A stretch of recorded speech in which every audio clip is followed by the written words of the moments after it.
ಚನ್ನಪಟ್ಟಣದಲ್ಲಿ ಗರ್ವಭಂಗ ಪಾಲಿಟಿಕ್ಸ್ ಮರ್ಮಾಘಾತವಾಗಿದೆ. ಬೊಂಬೆಯ ನಾಡಿನಲ್ಲಿ ಗುರುವಿನ ಗರ್ವಭಂಗ, ಶಿಷ್ಯನ ತಿರುಗೇಟು ನೋಡಿ. ಗುರು ಶಿಷ್ಯರ ಮಹಾ ಕಾಳಗದಲ್ಲಿ ಮತ್ತೆ ಗೆದ್ದು ಬೀಗಿದ್ದಾರೆ ಶಿಷ್ಯ. ಸಿದ್ದರಾಮಯ್ಯ ಗರ್ವಭಂಗ ಮಾಡ್ತೀನಿ ಅಂತ ದೇವೇಗೌಡರು ಹೇಳಿದ್ರು. ಸಿದ್ದರಾಮಯ್ಯ ಸರ್ಕಾರವನ್ನ ಕಿತ್ತೆಸುತ್ತೇನೆ ಅಂತ HDD ಹೇಳಿಕೆಯನ್ನ ಕೊಟ್ಟಿದ್ರು. ದೇವೇಗೌಡರ ಮಾತಿಗೆ ಅಂದೇ ಕೌಂಟರ್ ಅನ್ನ ಕೊಟ್ಟಿದ್ರು ಸಿದ್ದರಾಮಯ್ಯನವರು. ಇದು ದೇವೇಗೌಡರ ಪಾಳೆಗಾರಿಕೆ ಅಂತ ಆಕ್ರೋಶವನ್ನ ಹೊರಗಾಕಿದ್ರು. ನನ್ನ ಹತ್ತಿರ ಈ ಪಾಳೆಗಾರಿಕೆ ನಡೆಯಲ್ಲ ಅಂತ ರೋಷಾಜ್ಞೆ ಆಗಿದ್ರು ಸಿಎಂ ಸಿದ್ದರಾಮಯ್ಯನವರು. ಪಾಳೆಗಾರಿಕೆ ಮನಸ್ಥಿತಿ ಅಂತ ದೇವೇಗೌಡರಿಗೆ ಸಿದ್ದು ಶಾಕ್ ಅನ್ನ ಕೊಟ್ಟಿದ್ರು. ಒಕ್ಕಲಿಗರ ಭದ್ರಕೋಟೆಯಲ್ಲೇ ಜೆಡಿಎಸ್ ಗರ್ವಭಂಗ ಆಗಿದೆ. ಈಗ ಮಾಜಿ ಪ್ರಧಾನಿ ದೇವೇಗೌಡರಿಗೆ ಸಿಎಂ ಸಿದ್ದರಾಮಯ್ಯನವರು ಮಾತಿನಲ್ಲೇ ತಿವಿದಿದ್ದಾರೆ. ಗರ್ವಭಂಗ ಮಾಡ್ತೀನಿ ಅಂತ ದೇವೇಗೌಡರ ಮಾತಿಗೆ ಚುನಾವಣೆಯನ್ನ ಗೆಲ್ಲುವ ಮೂಲಕ ಸಿಎಂ ಸಿದ್ದರಾಮಯ್ಯನವರು ಶಿಷ್ಯ ಗುರುವಿಗೆ ತಿರುಗೇಟನ್ನ ಕೊಟ್ಟಿದ್ದಾರೆ. ಚನ್ನಪಟ್ಟಣದ ಉಪಚುನಾವಣೆಯಂತೂ ಎಲ್ಲರ ಗಮನ ಇತ್ತು, ಭಾರಿ ಕುತೂಹಲವನ್ನ ಕೆರಳಿಸಿತ್ತು.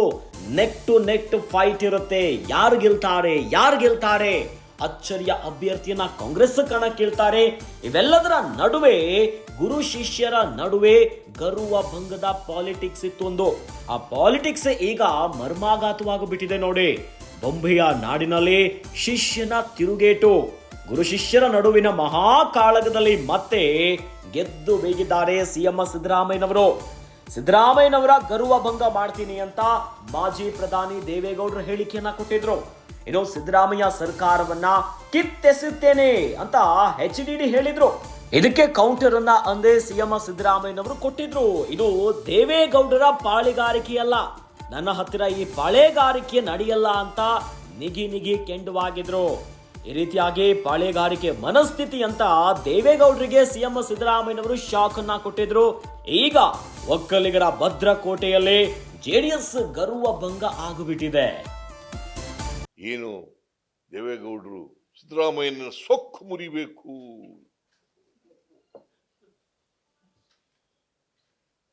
ಸಿದ್ದರಾಮಯ್ಯನ ಗರ್ವಭಂಗ ಮಾಡಬೇಕು,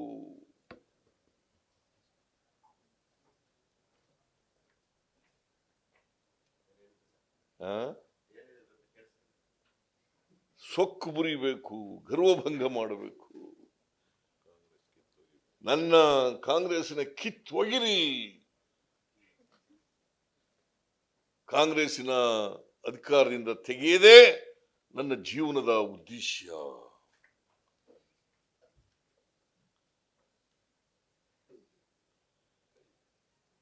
ಮಾಜಿ ಪ್ರಧಾನಮಂತ್ರಿ ಆಗಿದ್ದವರು, ನನಗೆ ಅವ್ರ ಬಗ್ಗೆ ಪಾಪ ಮಾಜಿ ಪ್ರಧಾನಮಂತ್ರಿಗಳು ಈ ತರ ನನ್ನ ಮೇಲೆ ಎಲ್ಲ ಆರೋಪ ಮಾಡಿದ್ರಲ್ಲ ಅನ್ನೋದು ಸ್ವಲ್ಪ ಬೇಸರ ಆಗಿದೆ. ಸುಳ್ಳು ಆರೋಪಗಳು ಮಾಡಿದ್ರು. ಮಾಜಿ ಪ್ರಧಾನಮಂತ್ರಿ ಆಗಿದ್ದವರು, ಮಾಜಿ ಮುಖ್ಯಮಂತ್ರಿ ಆಗಿದ್ದವರು, ಮತ್ತೆ ನಾನು ಅವ್ರ ಜೊತೆ ಬಹಳ ವರ್ಷ ಇದ್ದವನು. ಗೊತ್ತಿದ್ದು ಸಿದ್ದರಾಮಯ್ಯನಿಗೆ ಅಹಂಕಾರ, ಸಿದ್ದರಾಮಯ್ಯನ ಗರ್ವಭಂಗ ಮಾಡ್ತೀನಿ, ಸೊಕ್ಕು ಮುರಿತೀನಿ.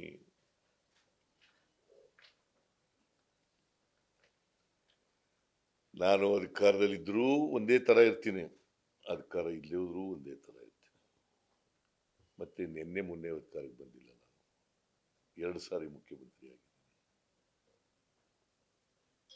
2 ಸಾರಿ ಲೀಡರ್ ಆಫ್ ದಿ ಅಪೋಸಿಷನ್ ಆಗಿದ್ದೀನಿ, 2 ಸಾರಿ ಡೆಪ್ಟಿ ಚೀಫ್ ಮಿನಿಸ್ಟರ್ ಆಗಿದ್ದೀನಿ. ಕರ್ನಾಟಕದಲ್ಲಿ ನಾನು ಮಂತ್ರಿಯಾಗಿ 40 ವರ್ಷದ ಮೇಲಾಯಿತು.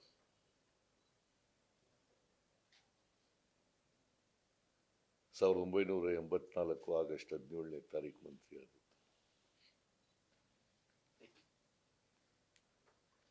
ಸೆರಿಕಲ್ಚರ್ ಮಿನಿಸ್ಟರ್ ಆಗಿ ರಾಮಕೃಷ್ಣ ಹೆಗ್ಡೆ ಅವರು ಮಂತ್ರಿ ಮಾಡಿದ್ರು ನನಗೆ 1984 ಆಗಸ್ಟ್ 17.